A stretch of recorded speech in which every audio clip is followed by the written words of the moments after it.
Welcome to this edition of Dr. K's Psychobabble, and today we're going to be talking about emotional intelligence again.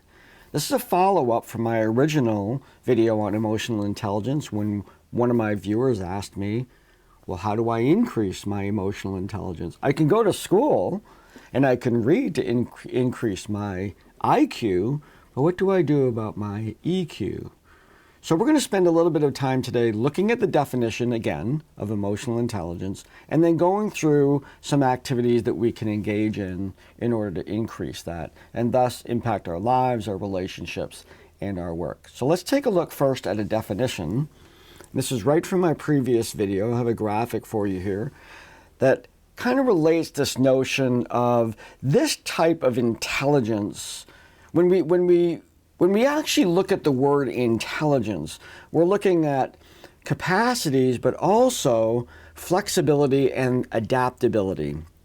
When we think about individuals who are very smart in an IQ sort of way, we think that they know a lot, but that they're also creative and they're also adapting to new situations. In fact, we kind of look for that creativity and adaptability as kind of the hallmarks of intelligence. So we see the same thing when we think about a person's understanding of, but also creativity and adaptability to the world of emotions. So first off, in the definition of emotional intelligence, you have to understand emotions. You have to understand where they come from, that they're situated inside of a person, that it is a part of the basic levels of the brain. It is related to memory and experience with that individual, their perceptions and understanding of the situation. Those are the things that drive our emotional reactions and the emotional reactions of others. The second part is managing emotions. And in this particular way, we can look at this two ways.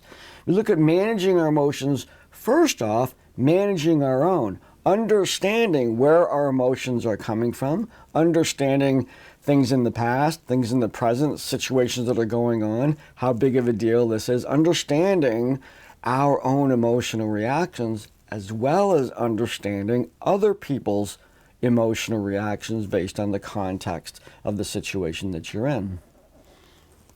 We next see about perceiving emotions, and this has to do with the accuracy by which we can perceive our own emotions and the emotions of others. So let's just say, for example, we might get angry about something, but in fact, when we think about it, we are actually scared, or we're hurt, or we're worried, or something, but our immediate reaction is to fight against it, and maybe that fight or flight thing is happening inside of us. But we want to be able to, again, to step back and say, where is this coming from? Where is this fear coming from? Where is this worry coming from? What is really going on at the surface, but also underneath? And of course, the same with others. And then the final skill that we see related to emotional intelligence is using emotions. Now, when we define emotion itself, you look at the word, take the E away, and we have motion. Emotion is that which moves us. When we watch a movie, and the music, and the scene, and the lighting, and the words, it all comes together, and we're moved. We're moved emotionally by what's happening on the screen.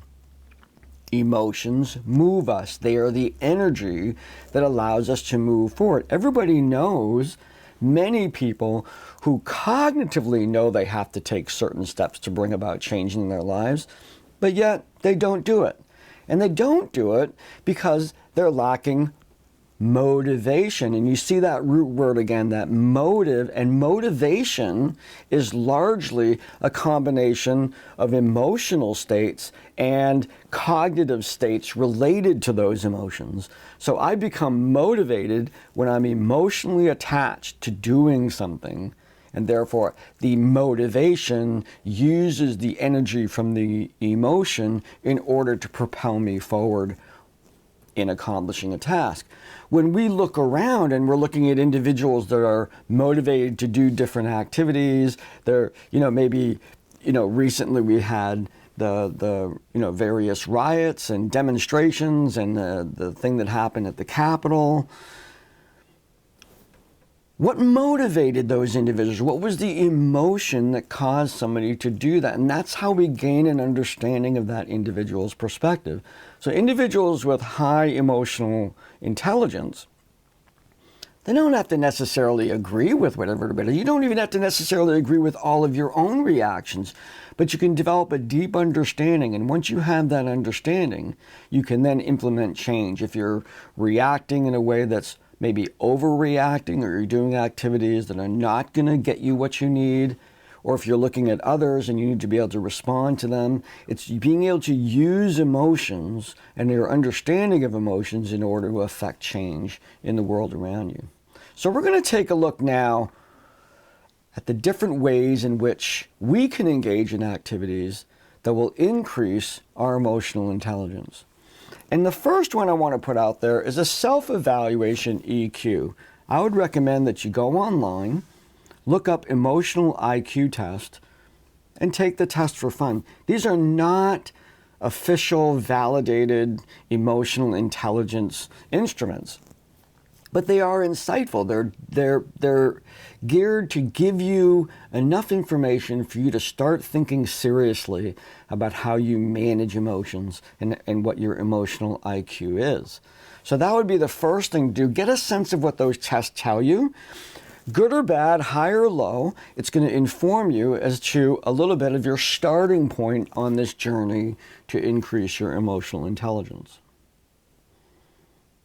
We can then look, how do you react under stress? And this is really kind of where the rubber meets the road, right? We talk about this when we talk about personality and its relationship to emotions. Now, personality, we often talk about traits, personality traits, and traits tend to be consistent across different situations. Emotions, however, are very volatile. They go up and down. So where do those two meet? Under stress. So an individual who's very stressed, they have the emotional cycles going on, but they have their regular personality and the ways in which they like to deal with the world and the true person they want to give out there. What does it look like when you're under stress? What is going on? What is maybe the controlling factor? Is it cognitive decision making and your personality that's taking over in those stressful situations, or are emotions overwhelming your choices, your words, those kinds of situations? So understanding how you react to stress really points at the balance between your cognitive ability to manage your emotions and the raw material of your emotions in those particular situations. Very, very interesting to review those situations in which maybe you didn't act the way you wanted to and think about what was going on. Now, the next one is putting yourselves in others' shoes. We call this perspective taking, but I want to take a little bit of time about this because it's important to know what I'm talking about in this context by perspective taking. Often we look at someone, they're acting in the world, and they act in a way that we either agree or not agree, and we say, well, what would I do under those circumstances? And we come to conclusions that maybe I would do this or do that.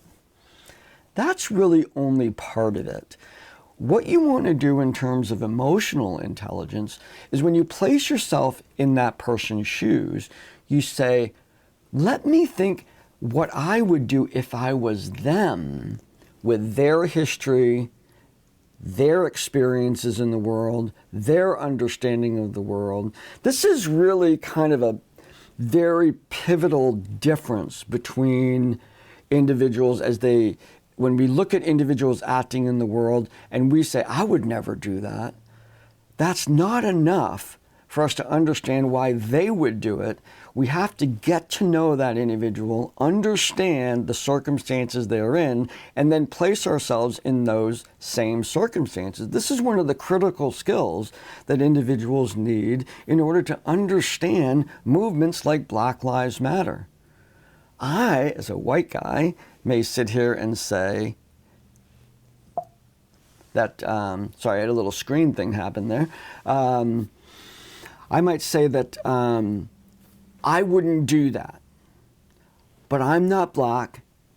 I'm not in their emotional or financial situation or their social situation. I'm not. But if I can actually learn enough about that individual or that group of individuals to actually place myself in those circumstances, I might be better able to understand why they came to those particular conclusions of the activities that they engaged in. So that's an important part of perspective taking, is not what I would do, it's understanding, what if I was them?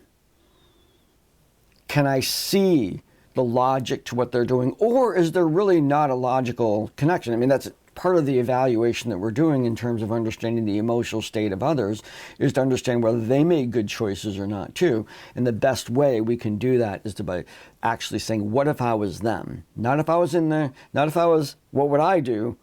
What would I do if I was actually them? The next task, observe how others react, how you react to others, to other people. Observing that particular emotional reaction. And what you might find is you react differently to different people based on their status, if they're your boss or your equal or your underling. Underling, what a poor choice of word. Someone, that you're supervising or something. Might depend on that, or who they are, or racial, or gender, or sexuality, or anything, and you observe your own reactions, your own emotional reactions, and increasing the awareness and say, where is that coming from? Objectively, trying to look at those circumstances and understand, how am I reacting to others, and how do I react when particular people say or do certain things? And looking at the emotional reaction and wondering, why do I do that? Next we have slowing down, not being too quick to judge. And again, kind of what this implies is, rather than immediately reacting, holding off on your reactions and going through the process of perspective taking, trying to understand how they've reacted to you or how you're reacting, understanding your own emotions, and doing all that process, take that little bit of time. We often hear about people counting to 10. I'm saying fill that 10 seconds with some introspection about what's going on. Don't just count to 10. Do something during that 10, and that is evaluate the circumstances and say, what am I feeling and why am I feeling this? What are they feeling? What's going on with them? Attempting to understand the emotional reaction of that individual. Practicing humility. Now, this is an important thing, and I'm going to relate it to perspective taking, because what we have to understand is, even though we are attempting to understand all of the circumstances that lead another person to make the decisions that they do, emotional drives, circumstances, psychosocial factors, all of those things, we practice a sense of humility that I will never fully understand where that person is coming from. I may clearly understand what I would do in those circumstances, but I will never fully, despite my efforts, understand that individual's perspective on the world. We never can. Even if we've been in similar circumstances, we can't turn to someone and say, I know how you feel.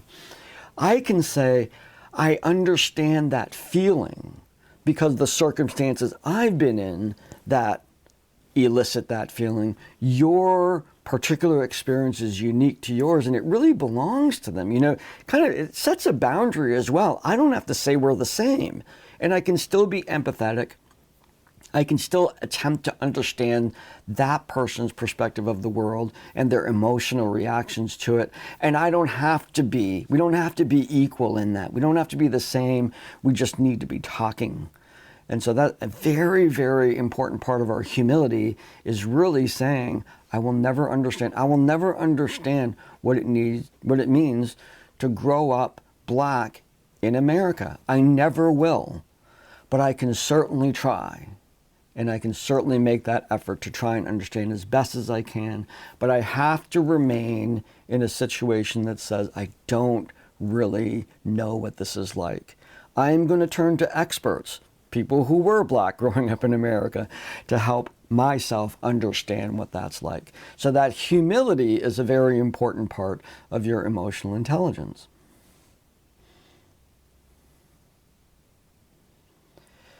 Next, we ask ourselves, do we do things seeking attention?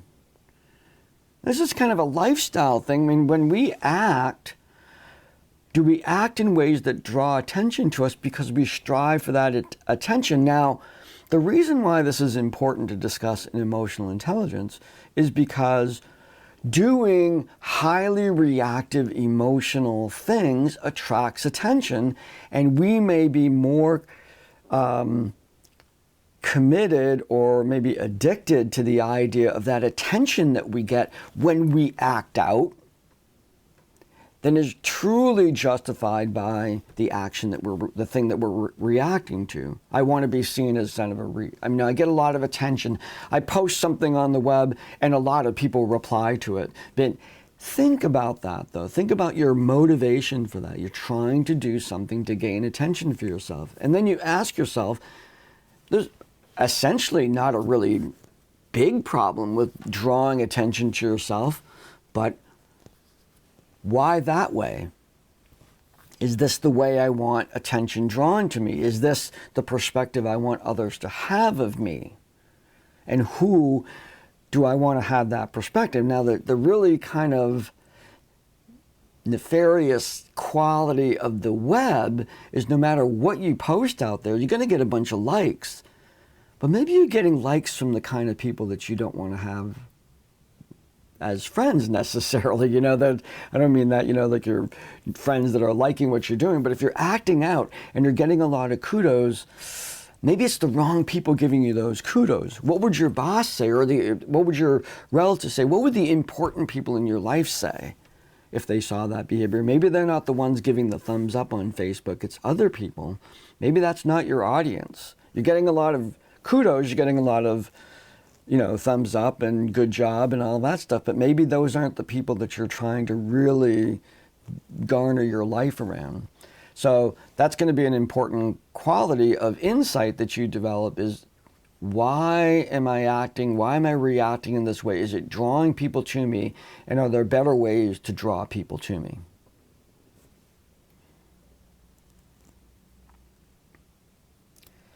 Rather than draw attention to yourself, individuals with high emotional IQ actually draw attention to others. I'm actually very pleased to work at Kennebec Valley Community College, and I want to call out a colleague of mine, Russ, who is the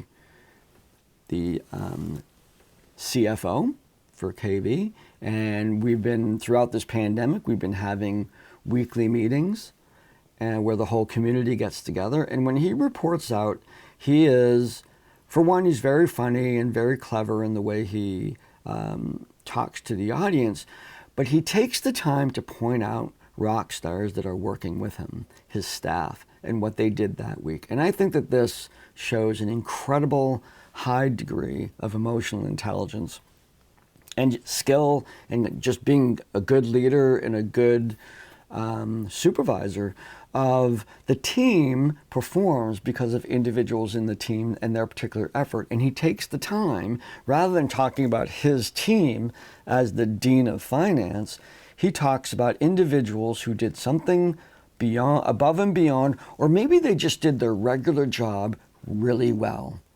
And he calls them out and he publicizes the fact that they're a rock star in his team. Point out how others shine, and Russ has to do nothing for him to shine because his team shines for him. And I think that that's a really, really great sense of both emotional intelligence and leadership, and really good supervisory skills.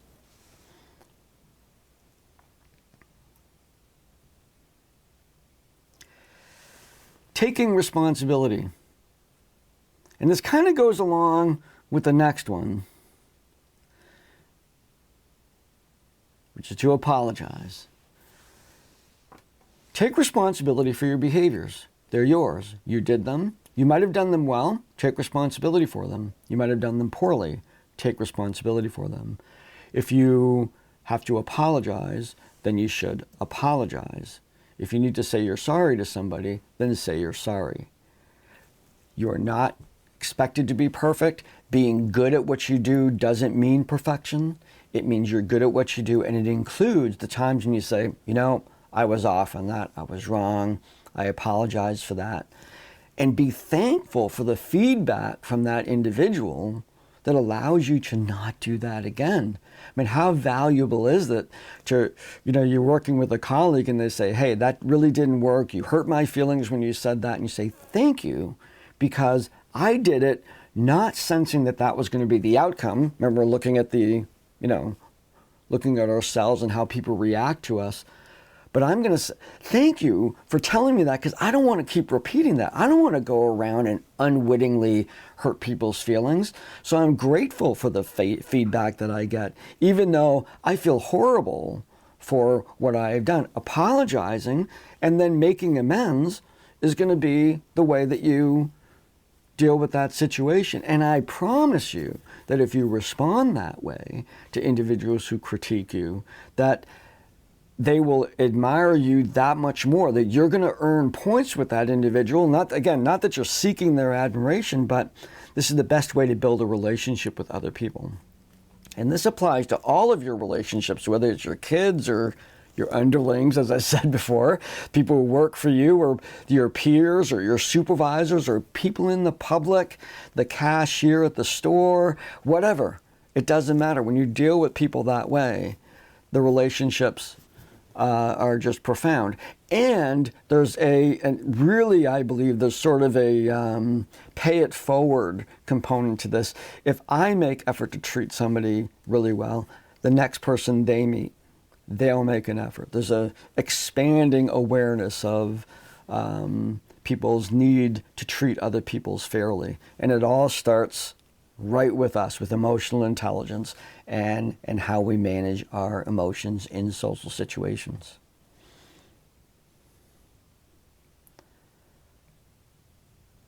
You want to analyze how your actions impact others, not only how they react to you, but really coming down to this notion of how what you did might have changed that individual's day. And I know that at times when I've been particularly thoughtful, I may have paid special attention to that. My wife and I like to make people smile, make them laugh, or do something funny whenever we're out, with strangers, standing in a line or something like that.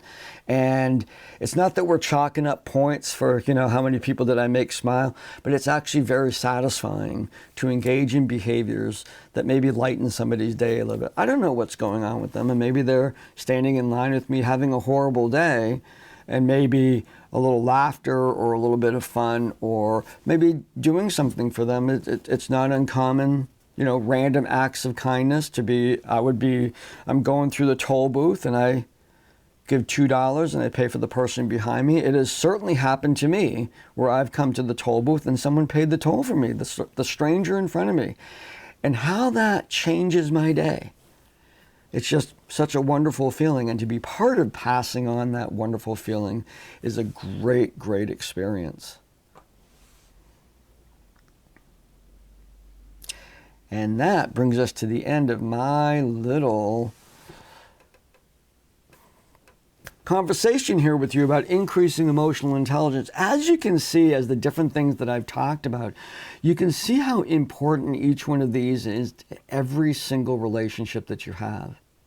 That you bring to the table all of these skills. Not only do you improve the relationships, but you demonstrate those skills to the people around you, and you show them experientially exactly how they impact others because they feel it. That increases the likelihood that they're going to imitate you, and you've changed the world in small ways that then grow into big ways. So that's Dr. K's Psychobabble for today. Please subscribe to this channel, and you'll get notifications if you press something on there. I'm not press something for notifications, and you'll know when these are coming out. And thank you for your time, and I hope this was an enjoyable session with you.